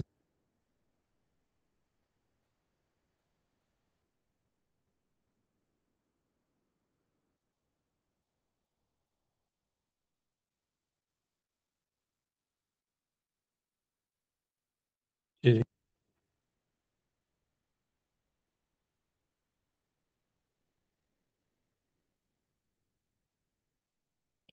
Ujú. Es lo que, sí, es lo que estábamos diciendo, o sea, es que el Mediterráneo ya estaba cortado, o sea, no es que le hiciera falta Gibraltar para cortar el Mediterráneo. Lo que pasa es que la ruta que en ese momento interesaba era, claro, seguía siendo proteger la ruta, de dar toda la vuelta a África para poder seguir resistiendo en Egipto. Y también lo que era el Oriente Medio, y también lo que era la India, evidentemente, y lo que era, digamos, todas las fuentes de las materias primas que se traían de India y el petróleo de Irán y ya un poco árabe, que empieza a tener importancia, pero todavía muy poco, o sea, no era muy importante. Bueno, el de Irán era más importante, o sea, estaba más explotado, pero sobre todo era también negárselo al eje. Y entonces, por ejemplo, por eso también entra en la ecuación las islas de Cabo Verde, que están mucho más al sur, que están delante de Dakar. ¿Por qué? Pues porque quien tome esas islas, o quien tome las Azores, o quien tome las Canarias, me va a cortar a mí la ruta a través de África. Ujú. Entonces, por eso, el primer movimiento inglés ante la posibilidad de que España entre en guerra y pierda Gibraltar es ese. Y realmente eso Alemania, o sea, eso es anterior a que Alemania de verdad se interese por decir, pues tenemos todo el otoño y todo el invierno del año 40 hasta que podamos hacer el ataque a la URSS, pues no vamos a estar mirando, papando moscas, y como no podemos invadir la isla de Gran Bretaña, pues vamos a tomar Gibraltar y vamos a tomar Egipto. Lo de Egipto se llega a planear incluso pues destinar muchas más tropas de las que llegó a tener después Rommel, simplemente para atacar Egipto. Se llegó a planear mandar un cuerpo de ejército entero blindado. Problema, o sea, perdón, el problema, Bengasi y Tobruk, los puertos. O sea, no había logística o sea, los italianos vengan a acumular material, vengan a acumular soldados en el norte de Italia, en Libia, en el trocito que habían conquistado, pues 100 kilómetros de Egipto, ¿no? Y venga a preparar la gran ofensiva pues para noviembre del 40, no sé qué, pero sencillamente no había formas. O sea, digamos que estaba frenada, digamos, también por la política de que tampoco podía desautorizar más a Italia en ese frente. Entonces, pues vamos a atacar Gibraltar y, oye, pues España, oye, sí, llevan todo el tiempo diciendo que son amigos nuestros, han querido entrar en guerra antes, pues vamos a ver si tomamos Gibraltar y damos aquí un golpe al Reino Unido. Aparte también otra cosa, claro, evidentemente, si España entra en guerra, las Canarias también pueden ser bases alemanas. ¿Mm? La costa gallega, o sea, Alemania está disfrutando un montón en ese momento, cogiendo la costa atlántica francesa y transformándola para situar allí todos sus submarinos. Pero es que, aparte de esa costa francesa, puede usar la costa cantábrica y atlántica gallega. Con lo cual, o sea, es mucho más difícil desde el Reino Unido controlar todos los puertos, toda esa salida todos esos puertos para salida de submarinos, que no solamente los franceses. O sea, la circunstancia en el Atlántico se puede complicar mucho al Reino Unido con la entrada de España en guerra. ¿Qué pasa? Pues también aquí entra, digamos, lo que es, por un lado está el orgullo patrio y por otro lado que se ve que la guerra, pues eso, y el ejemplo italiano también, ojo, de decir, bueno, nosotros sí, bueno, queremos Marruecos, punto, o sea, no hay ni discusión posible, no os vamos a ceder ninguna isla canaria, jamás, nunca, aunque podéis ahí situar tropas si queréis y tal, no tenéis ningún problema, pero no vamos a dar los bases. No vamos a dar los bases ni siquiera en Marruecos, fíjate tú, que a fin de cuentas, o sea, queremos vuestras antiguas colonias en el Golfo de Guinea, o sea, todo el Camerún era también para España. Y, y aparte somos nosotros, o sea, nos tenéis que dejar cañones y aviones, pero vamos a tomar nosotros Gibraltar. Entonces ahí, claro. Y aparte, pues claro, económicamente necesitamos petróleo, necesitamos trigo, necesitamos carbón, necesitamos gluten, necesitamos algodón, necesitamos, De todo un poco. claro, es que necesitamos absolutamente Sí, de sí. todo, porque absolutamente todo llega por el Atlántico de América y del Imperio Inglés Sí, sí. para la industria y para todo. O sea, España necesita ese comercio. Lo necesitaban en el año 14, pero en el año 40 lo necesita muchísimo más. Ahí están los famosos productos de ultramarinos, Exacto, que es como se los llaman productos las tiendas. ultramarinos. Sí, sí, pero es que era eso precisamente. O sea, Sí, por sí. mucho que Argentina quisiera vendernos trigo, porque también jugaba a ser neutral, y etcétera, si la Marina inglesa dice que no, pues dice que no. Sí, sí. Estados Unidos seguía vendiéndonos petróleo porque había la famosa Texaco de Rieber, que era que vamos, que tenía un muy buen trato con el gobierno español y que seguía vendiendo a crédito petróleo. Pero si el gobierno de Estados Unidos y aparte la Marina inglesa dice que esos petroleros no pasan, no No pasan. pasa. Entonces ahí fue también la presión inglesa y lo que hizo el embajador inglés cuando llegó a jugar a España, justo en esos momentos, de decir, o seguir neutrales o os cortamos el Pero grifo. neutrales de verdad. La verdad es que fue una combinación de factores.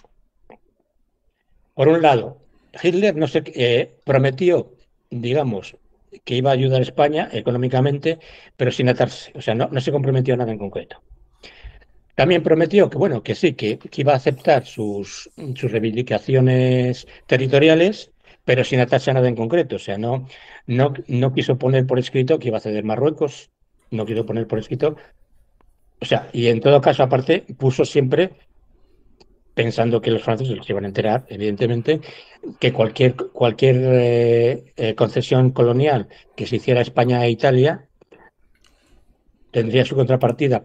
Vamos, si era de territorio francés, tendrían su contrapartida en territorio colonial inglés. O sea que Francia no iba a perder, iba a intercambiar colonias con Reino Unido y no iba a ser perjudicada por ese aspecto, porque es que justo en el momento en que Serrano Suñer está negociando en septiembre antes de Endaya, la gran negociación se da en septiembre del 40, cuando Serrano Suñer, con casi todo el consejo falangista, se va a Berlín a negociar, en teoría, un tratado de amistad y buena vecindad y económico y tal con Hitler, cuando en realidad va a tratar lo que es la entrada de España en guerra.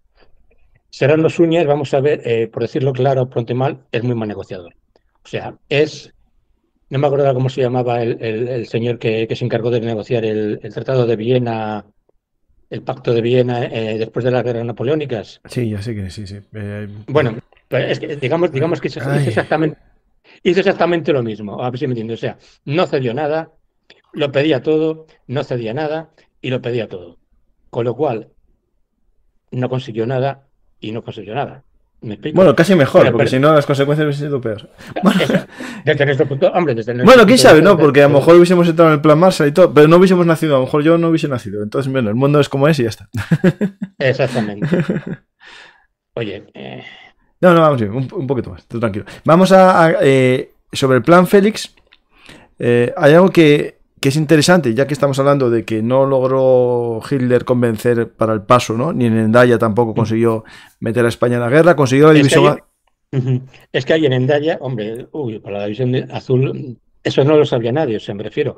Otra cosa que no Digo, no, sabía digo a Franco, futuro, consiguió con sí, mucho sí. eso. No, no, no, ya, pero me Mm. refiero que otra cosa también de la negativa de Franco a entrar en guerra cuando se lo pidió Hitler en noviembre, en octubre, noviembre y diciembre del 40, era que no sabía que había una fecha de caducidad.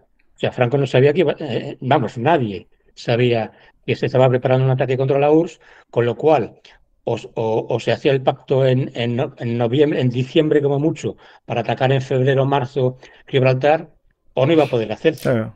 Bueno, ¿Me explico? hay que recordar que parecía que tampoco había, Mussolini no lo sabía muy bien porque atacó a Grecia y se le metió un empinado ahí Exacto. a Hitler, que perdió parte de sus divisiones para Barbarroja. La guerra paralela Sí, sí. fue un completo desastre. Esto de que cada uno se hiciera su guerra, pero vamos, peor incluso que lo del ataque a Grecia, pues ese orgullo, digamos, italiano de que nosotros vamos a conquistar Egipto, Ahí. ¿eh? De que nos podéis dar tanques, nos podéis dar aviones, pero no queremos soldados alemanes para conquistar Egipto, con lo cual, pues pasó lo que pasó, ¿no? Que los tuvieron después. Es- Exactamente. Y, y sobre todo lo que pasó con Félix era también eso, o sea, aunque Félix no pedía, bueno, al final se llegó a crear o sea, todo ojo, el sexto ejército, el Estado Mayor del sexto ejército, el que luego fue el de Stalingrado, por cierto, Mm. y fue el encargado de planificar al final Félix. Sí, yo tengo O un sea, amigo que todo hizo su trabajo fin de máster del Gutiérrez Mellado sobre eso. el plan Esaú Justa, ¿lo conoces? Sí, hombre, Ah, cómo no. Lo que pasa que eso, a ver, me he roto el hilo. Pero bueno, me refiero, digamos, como no se sabía eso, o sea, que el tiempo para Félix era octubre, noviembre, diciembre del 40, para atacar en enero, febrero, como muy tarde marzo, pues la negativa de Franco, digamos, no es que fuera una negativa de decir, no, nunca, jamás, o tropas españolas, o no vamos a atacar Gibraltar, o nos dais un montonazo de trigo y de petróleo.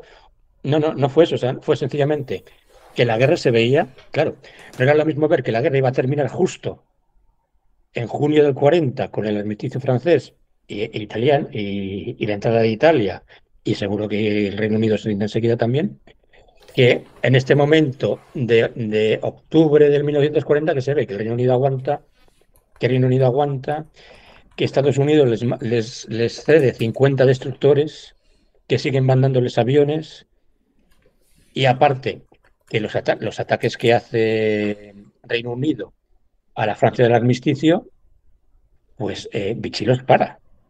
O sea, la gran puñeta que le hace a Serrano Suñer en la operación amenaza sobre Dakar, el intento, digamos, de tomar Dakar con franceses gaullistas e ingleses que salen por patas. mm. Eso es eso es el gran problema que tiene Serrano Suñer para convencer a Alemania de que nosotros, la nueva España es más poderosa que la Francia de Vichy. Sí, sí, sí. Eso, o sea, tú piensas todo lo que es el Imperio francés, piensa todo lo que es el ejército francés todavía que tiene, y la aviación, y no digamos ya la armada, y aparte, ojo, también una cosa, Franco en ese momento también, y el ejército español es completamente sincero con Alemania. O sea, o sea, con Italia, lo tienes también en el libro, es muy fanfarrón Franco. Uy, pues sí, ya tenemos estamos haciendo una artillería maravillosa para tomar Gibraltar. Mm. Vamos a empezar a construir los grandes, vamos a construir 4 o 5 acorazados de 35.000 toneladas como los vuestros, a ver si nos dejen los planos Claro, eso está bien. para, sí, en fin, cosas de estas, pero con Alemania es muy sincera. O sea, Martínez Campos, y que por cierto no está entre los sobornados por jugar, o sea, no es de los que entran en los sobornos de la embajada inglesa. Eso te iba a sacar yo el tema, de los sobornos, lo cuentas después. Lo cuento después.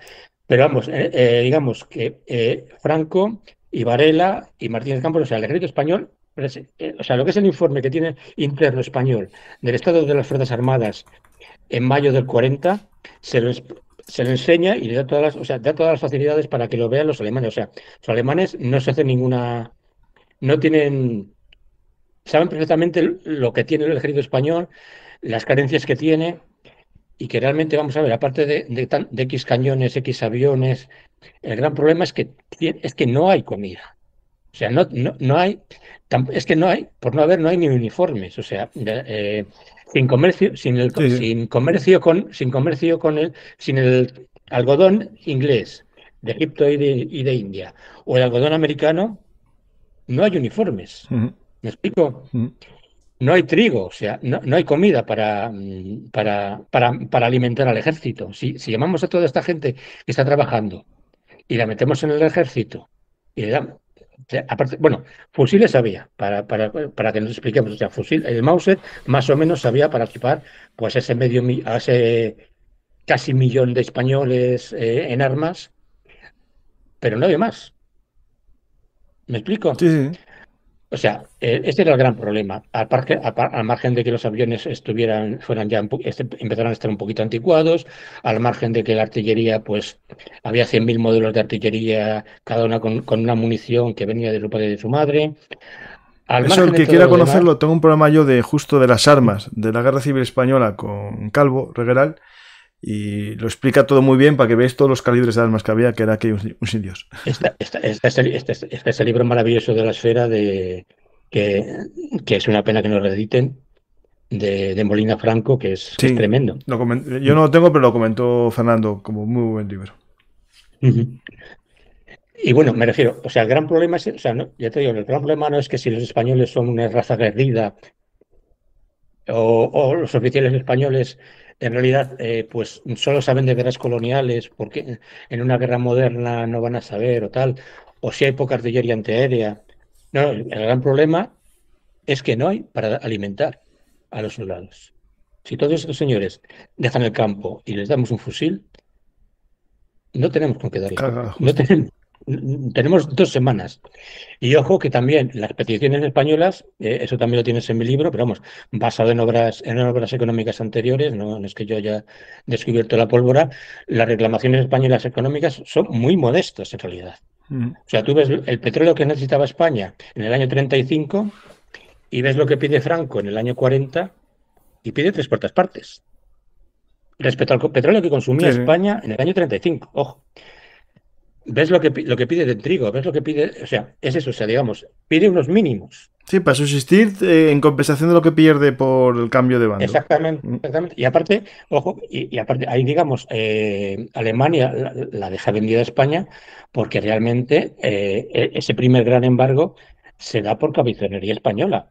Y ese retraso en los tratados de comercio con Reino Unido y con Francia, ya te digo, desde febrero del 39, que le están dorando la píldora para llevarse bien, hasta abril, hasta justo lo último se firma, creo recordar, se ratifica el último tratado en mayo del 40, justo antes de la gran ofensiva.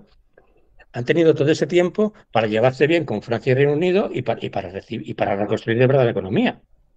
Mm. Pero es que la prioridad en ese momento es la política. ¿Mm? Y así, o sea, yo te digo, hay cosas preciosas, digamos, entre comillas, de lo que son la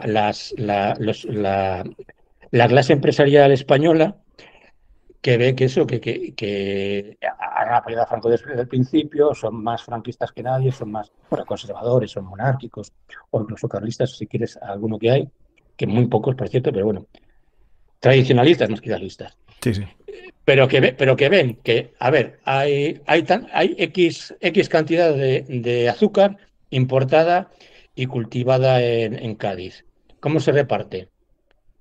Pues a este, y a los demás no hay, para los demás no hay nada.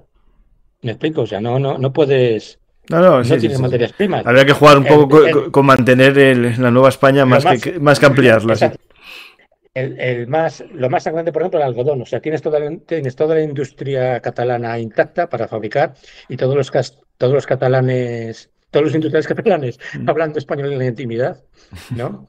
Que aparte han apoyado, tienes el caso de el gran político catalán de la transición, Francesc Macià con su gran, no, Cambó, Francisco Cambó, perdona, Francisco Cambó, Cambó y su Liga Regionalista Catalana con su exacto, célebre frase que es mejor una Cataluña española que roja.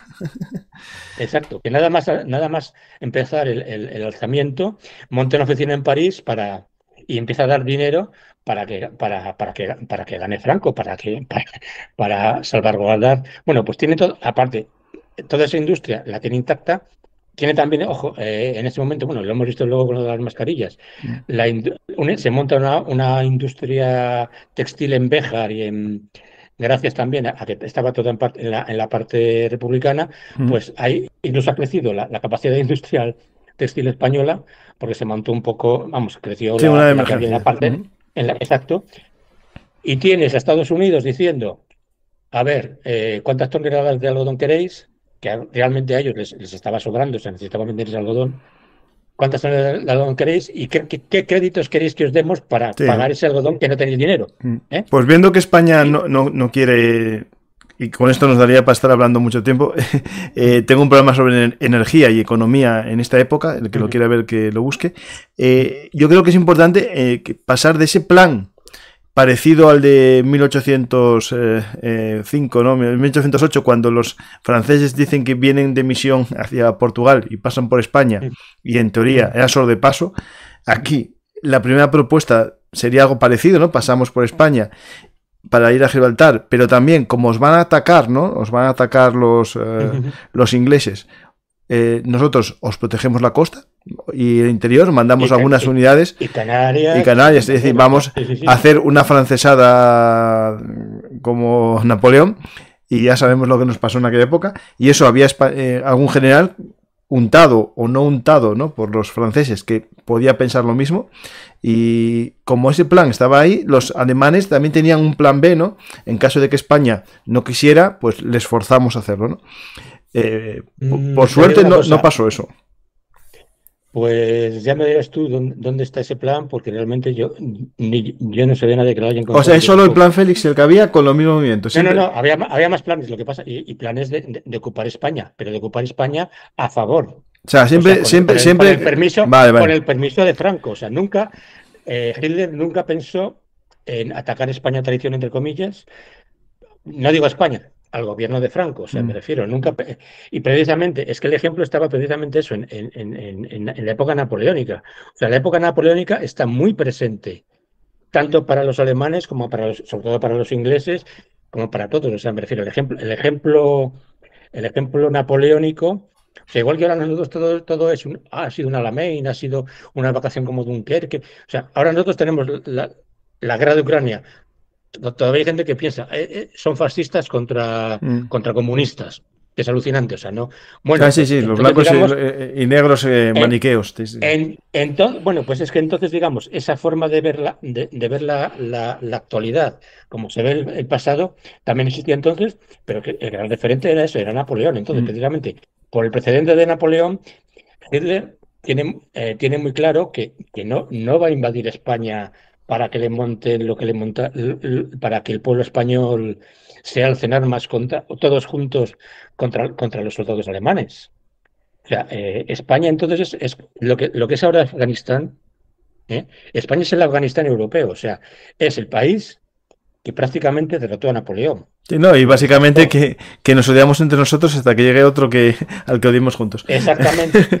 Como los afganos, es que, igual, ojo que ojo también, claro, es verdad, o sea, el Reino Unido también llevaba exactamente la misma política, es decir, vamos a montar un golpe con los generales que no quieren saber nada de los falangistas, que piensan que Franco es un mediocre, que no, sí, sí, sí, sí. que es una marioneta de su cuñado, que no lo era, desde luego, y vamos a montar un golpe y vamos a resistirnos contra los alemanes.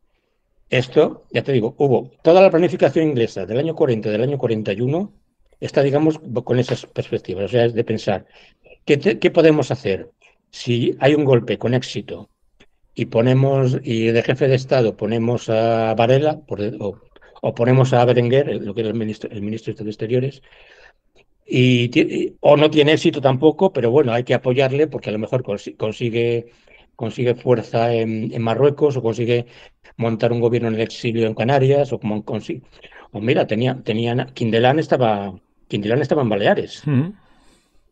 Quindelán era el más monárquico de los monárquicos. De hecho, nada más terminar la guerra civil, Quindelán, que ha sido el gran artífice de la victoria con su Del manejo de aire. la Fuerza Aérea, le mandan a Baleares a defender Baleares y ponen de ministro del aire a un señor No había visto un avión casi. a un legionario Sí, sí, que sí, está sí. viene desde la ventana, a Yagüe, que es el más germanófilo de todos, por cierto. Pero es que sobre todo, volviendo a lo de los sobornos, que es un tema vamos, ahí lo trato creo yo bastante, intento ver algo nuevo en ello. Sí, claro, por un lado tenemos pues la visión que ha dado Viñas de sobornos, esta gente era no sé qué, era no sé cuánto y tal y cual, y por otro, pues digamos que se hacen eco de lo que dicen los descendientes de estos generales, diciendo, uy, nosotros no recibimos nada. Mi abuelo, mi tatarabuelo, mi tío abuelo por parte de no sé qué, nosotros no recibimos un duro, todo eso es mentira, todo eso se lo quedaron los intermediarios.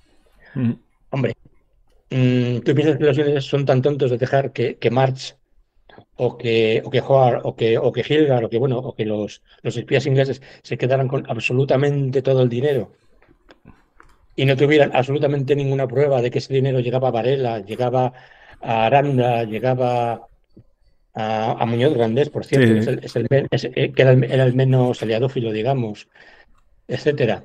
Pues oye, tú piensa lo que te dé la gana. O sea, los documentos ingleses están ahí y los puede ver cualquiera. O sea, no es nada difícil conseguirlos y leerlos por tu parte.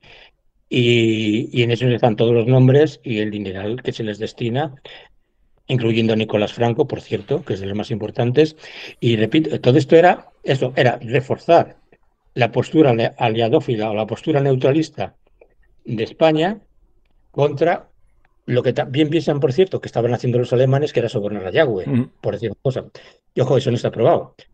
Pero vamos, realmente aquí quien practica la diplomacia de la libra, la famosa caballería de San Jorge, que son los soberanos que se usaban en la guerra napoleónica para sobornar a los otros países, es el Reino Unido. O sea, igual que Hitler, digamos, le parece un despropósito atacar a un país amigo y repetir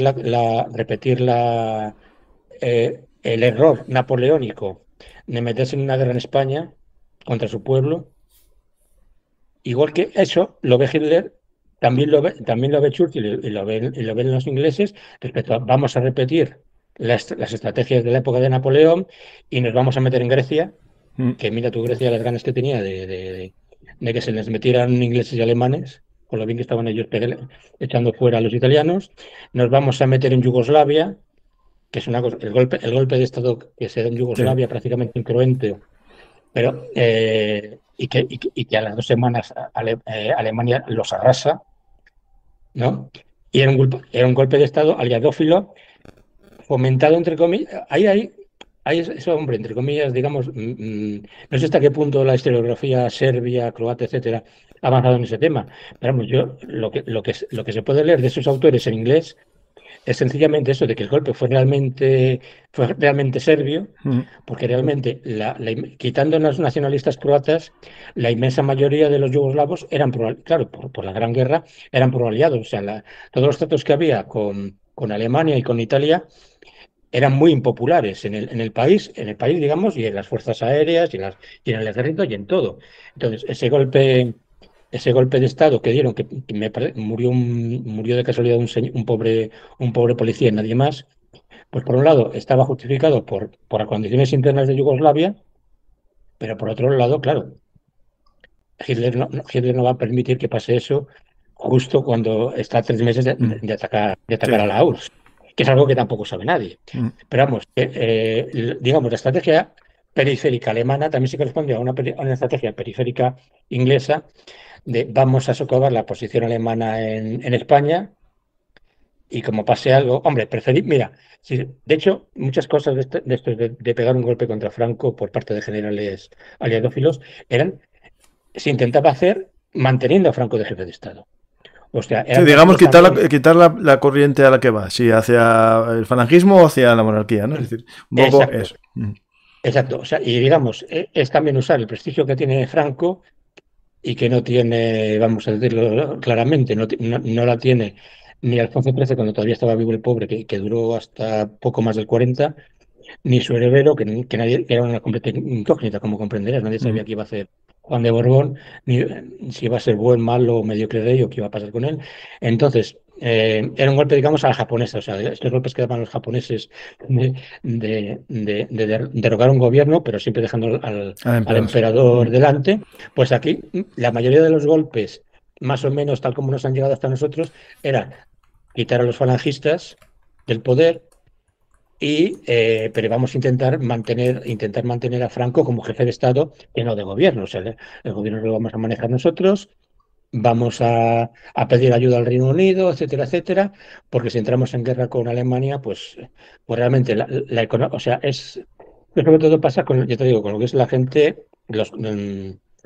vamos a usar el término si quieres oligarquía, que a fin de cuentas es perfectamente lógico, que se dan cuenta, claro, que saben perfectamente cómo es la economía mundial, el poder que tiene Estados Unidos, el poder que sigue teniendo el Reino Unido, y que Alemania no va a ganar la guerra. O sea, va a durar Mm. mucho, poco regular, pero no va a durar la guerra.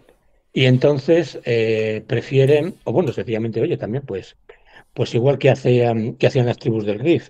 O sea, tenemos parte de la tribu es por española y parte de la Claro, y tribu así es siempre por independiente. la tribu, Siempre estamos en la tribu siempre sí, sobrevive. Esto es exacto. Entonces, como vamos a hacer. en la guerra civil, mucha gente decía, pues mira, uno de mis hijos para un bando y otro para otro, quién sabe si se salvará el hermano. Y conozco, mis madres siempre me contó algún caso de esos. Pues, Mira, pero vamos, la verdad es que eso en la guerra civil no, pero vamos, esa es la idea, digamos. O sea, y de hecho, hombre, ojo también que Franco no se chupaba el dedo y la inmensa mayoría de estos generales aliadófilos que se les veía venir no tienen mando de tropa. mm, Están en la escuela militar, están en el Estado Mayor, pero no tienen mando directo de tropa, no tienen. mm. Con lo cual les complica un poco la vida. Lo que pasa es que dentro del GAPE también, todos estos generales siguen pensando eso, que Franco pues es como Miguel Primo de Rivera, que fue lo que le montaron en el 43. Aquí le decimos, oye, pues no nos gusta mucho lo que estás haciendo, deberías dar paso a otro tipo de gobierno. Pero bueno, claro, la reacción de Franco no es la que tuvo Miguel Primo de Rivera. Sí, sí. Pues ya vemos que Félix no se realiza, se centran ahí en Barbarroja, con los resultados que sabemos todos que tuvieron, Ujú, y aquí en Belum Artis tenemos muchos programas sobre ese frente oriental. ujú. Y volvemos a África, y ya para acabar, yo te preguntaba, cuando estábamos centrados en África, las consecuencias que tuvo Torch. Ahí, con la llegada de los estadounidenses, ¿no? Y en la primera operación, que fue el desembarco en el norte de África, yo sé que hubo problemas fronterizos, algún avión que sobrevoló y eso, pero ¿había alguna posibilidad o algo que afecta a esos planes de invasión de España, esta operación Torcho? Sí, no, y a la vez todo, y todo a la vez. O sea, me Dependía. refiero, para empezar. si se desembarcó en Casablanca y en la costa atlántica de Marruecos, fue por España, precisamente. O sea, habría sido quizás mucho más eficaz intentar desembarcar directamente en Túnez y en Argelia, negar Túnez desde el principio al eje, ¿m? Y la guerra en el norte de África habría sido mucho más rápida. Pero ¿qué pasa? Quedaba el peligro español.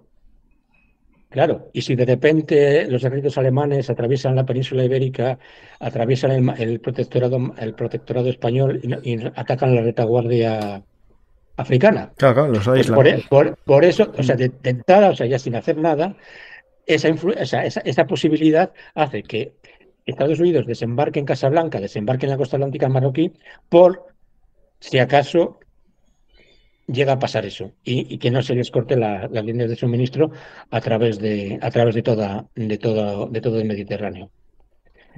Pues eso ya, o sea, sin necesidad de hablar de Blackthorn y de todo lo demás, o sea, eso ya muestra la importancia que tenía España, oye, que ya a finales del 42, aunque había mandado una división azul, etcétera, etcétera, cada vez tenía más claro que en el Mediterráneo la guerra no iba bien para el eje.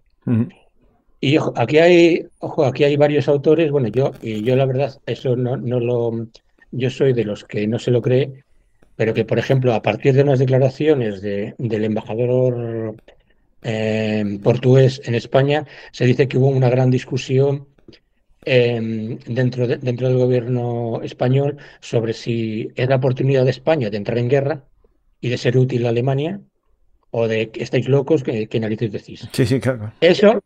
Pero ¿qué pasa? Que eso solamente parte de una única fuente, digamos, entre comillas, oral, de que me han dicho de no sé qué, de ese embajador portugués. Luego, quien ha mirado te hablo ya de la época de Tusell, o sea, vamos, historiadores que llevan muertos 20 y pico años, eso hay muchos, ya estaba desechado porque ves otras fuentes y dices, bueno, pero es que esa discusión es que no la veo en ninguna parte. Tengo los diarios de Varela, bueno, he dicho Varela, no sé ahora mismo, pero vamos, tenían la documentación de Vigón, que recordar ahora mismo, no era Varela. Tengo la documentación propia, íntima, aparte de que hayan limpiado los archivos, es que no hay nada aquí de esa discusión. Ya es posible que se lo inventara el embajador, que le llegaran de verdad esos rumores, pero que fueran mentira. Pues no lo sé, pero vamos, realmente lo que yo reflejo en el libro y lo que reflejan la inmensa mayoría de quienes han estudiado esta época es que no hubo ninguna duda. O sea, me refiero sencillamente viendo lo que habían estacionado en Gibraltar, que Gibraltar era en ese momento una base inmensa, llena a Hasta arriba. rebosar de aviones aliados, y viendo lo que había estado llegando al puerto de Gibraltar y saliendo, y viendo lo que podían ver los cónsules españoles en Marruecos y en la Argelia francesa, no hubo ninguna tentación española. Claro. Hubo choques, digamos, eso sí, ese tipo de choques hubo, digamos, los típicos Bueno, el de cualquier frontera. caliente, sí, sí. ¿Cómo? Sí, eso, pero vamos, también los tuvo Suiza, por ponerle un ejemplo, que no tenían ninguna gana de intervenir en guerra. Y ojo también, por ejemplo, lo que fue el año 40 y 41 es cuando más submarinos alemanes reciben suministros en territorio español, sobre todo en las Canarias. También otra cosa que pasa, en las Canarias, no sé si has hecho algún programa, pero vamos, en las Canarias prácticamente todos los puñeteros días los aviones de reconocimiento aliados se pasaban por el forro de las narices El espacio la- aéreo, ¿no? el espacio aéreo, y se dedicaban a mirar si había un submarino o no en la costa española. Y hubo disparos, hubo de todo, en fin. Pero ya te digo que esas son cosas que suelen pasar ya te digo, lo mismo pasaba en Suecia, también hubo algún incidente aéreo. Y sí, tenemos el famoso incidente del Heinkel Ese, 112 justo. derribando un P-38, etcétera. Pero eso, digamos, no pasan de anécdotas o de cosas que pasan, digamos, en todas las fronteras calientes. Y, y no sé, sobre todo me quedo con una cosa que fue eso, o sea, no fue tanto una decisión consciente, como se vendió en la posguerra, de querer ser siempre neutrales, sino de como cualquier Queremos nación se sobrevivir, cuenta. básicamente. Sí, bueno, queremos sobrevivir, pero oye, si podemos hacernos con Marruecos, Mejor. a la más mínima oportunidad que tengamos de hacernos con Marruecos, Sí, mejor. Pero claro, no podemos sin tener garantías sí. ninguna y con esta economía. Sí, sí. porque duramos 2 semanas. Mm. Y de hecho, hay una cosa importante que los historiadores actuales deberían, queda todavía, digamos, por investigar, aunque se está investigando más, es, por un lado, la tesis que hay ahora mismo, no sé si has leído a Pasalodos o a gente, o a Alegre o tal, la tesis de la guerra civil alargada, que dura hasta el 52, ¿no? Toda esa inmensa resistencia interior que había en España, en zonas rurales, que realmente era desconocida.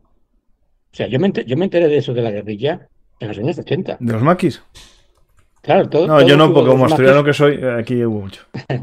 Sí, bueno, no, y yo en León también hubo Bueno, también muchos, sí, claro, pero sí. me refiero que era una cosa que no salía en la prensa, que no, realmente los aliados no sabían qué dimensión había de Ah, bueno, sí, resistencia sí. interna. Mm. Me Yo refiero a sí que eso, o me sea, suena que hubo intentos de contactar con los maquis de parte de los aliados y tal, sí, sí. va- Sí. hubo varios, lo que pasa es que también que el embajador inglés también impuso, también, aparte de los sobornos, impuso, digamos, una estricta neutralidad interna, o sea, no Sí, sí. vamos, durante la Gran Guerra hubo una guerra subterránea tremenda en España entre agentes alemanes, austríacos, franceses, ingleses, pegándose tiros por las calles, etcétera. Pero durante la Segunda Guerra Mundial no. ¿Por qué? Porque, a fin de cuentas, el propósito inglés era apoyar a Franco. Hombre, yo creo O sea, prefería. que los británicos no querían unos maquis comunistas en Exactamente. España ni locos. O sea, antes Ni, muertos com- que ni eso. co- exacto, ni comunistas, ni Sí, sí, socialistas, ni sí, sí. medio pensionistas, ni de ningún lado. Preferían apoyar el gobierno que tenía Franco, de Siempre hecho que no murió. fuese amigo de Alemania. Ya está. Exactamente. Sí, sí. Mientras no fuera hacia Alemania. Mientras fuese nuestro Franco. Haya, Exactamente. Y por eso este gran embargo, bueno, y otro que hubo después en el 43, fueron tremendos, pero los levantaron sencillamente eso para que España no quedara tan desesperada, digamos, de decir, o nos pasamos al bando alemán o nos morimos de Sí, hambre. O sí. sea, aunque no tengamos garantías, sencillamente no hay. Entonces, justo cuando estaban a punto o sea, cuando estaba más desesperada, digamos, la economía española, se abrió otra vez el grifo lo suficiente como para que no colapsara el Estado español, para que no hubiera revueltas por hambre, por mucho ejército que tuviera y por muy leal que tuviera su ejército, había realmente miedo a que hubiera sublevación popular, digamos, de por pura hambre. Y ahí también se puede decir, entre comillas, que, que nos salvó, digamos, también lo que fue la corrupción, o Ujú. sea, lo que fue el mercado negro. Sí, sí. Extraperlo en versión ya franquista. Sí, que realmente fue inmenso, pero vamos, también hay que tener en cuenta una cosa. El racionamiento también posibilitaba que hubiera un mínimo de comida Sí, sí, a sí, un sí. precio, a un precio decente. O sea, Eso, sí, sin, sí. sin- sin racionamiento se habría muerto mucha gente de hambre. Con racionamiento, pues pasó bastante hambre más gente, pero luego también, Pero hay que también recordar que el dos cosas. racionamiento no era solo en España, en Inglaterra también tenían cartas de racionamiento y Exacto. duraron posterior a la posguerra. Y hasta el Es decir, 47 sí, por seguía eso. habiendo racionamiento en el Reino Unido, exacto. Digo que no Pero nos quede que digamos, solo fue España eso del racionamiento. exacto. Pero digamos, la proporción, yo creo, vamos, la proporción que hubo en España fue, o sea, de mercado negro español, de que absolutamente todo el mundo sabía dónde comprar y dónde comer Sí, sí. a un precio evidentemente no popular, lo sabía todo el mundo. O sea, no había había un mercado negro demasiado grande, que eso incluso lo vio el embajador alemán, lo medio vio el embajador inglés. Y, por ejemplo, a los embajadores americanos, ¿no?, quedaron engañados. O sea, por ejemplo, tienes un libro de memorias Ujú. del embajador americano del año que entró en el 43, diciendo, por ejemplo, eso, que les resultaba imposible comprar carne. Sí, sí. O sea, que tenían que llevar una furgoneta de la embajada desde Portugal para comer carne, porque absolutamente nadie les vendía carne a la embajada norteamericana.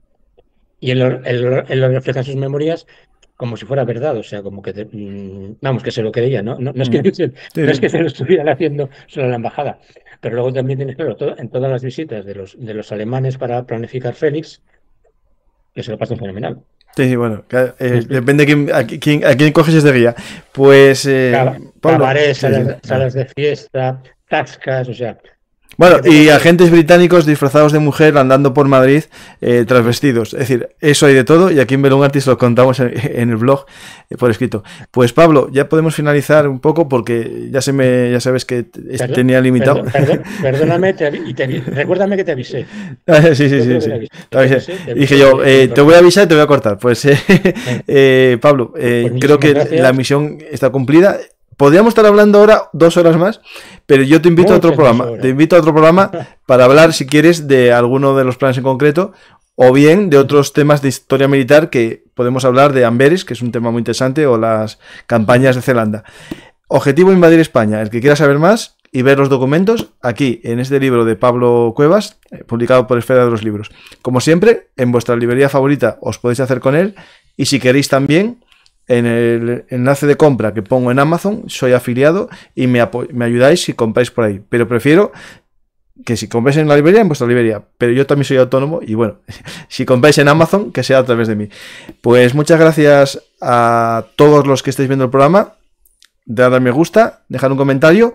Y Pablo, espero que hayas disfrutado en esta charla. Yo disfruté y sobre todo te invito cuando quieras de nuevo a Belum Artis para hablar de nuestra pasión compartida, que es la historia, y espero que vuelvas. Gracias. Cuando tú quieras, y saludos a Saúl.